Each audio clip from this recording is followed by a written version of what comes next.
टूटही पलानिए सलेहर हो मोर पियवा टूटही पलानी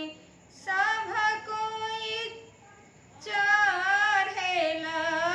सब कोई चढ़ेला हाथी से घोड़ा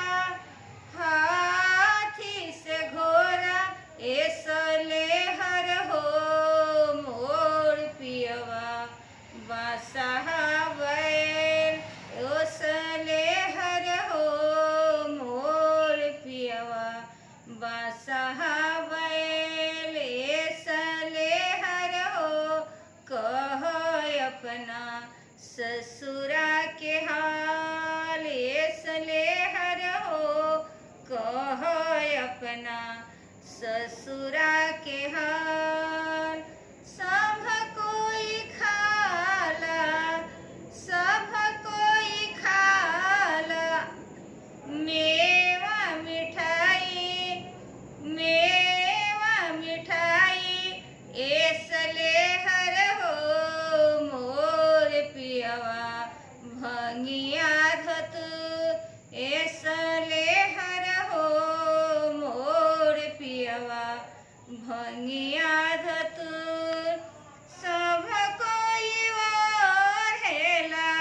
साला दो साला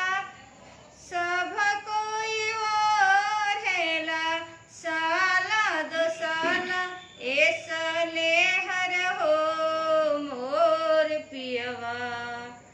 मेरी गा के छाल ए सलेहर हो मोर पियवा मेरी गा के छाल सासु दुख कहला ससुर दुख कहला ससुर दुख कहला ए सलेहर हो पियवा दुख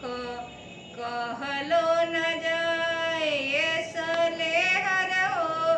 पियवा दुख कहलो न जाए जेठ दुख कहला जेठानी दुख कहला ए सलेहर हो पियवा दुख कहलो न जाए ए सलेहर हो पियवा दुख कहलो न जाए ए सलेहर हो कहो अपना ससुरा के हाल ओ सलेहर हो कहो अपना ससुरा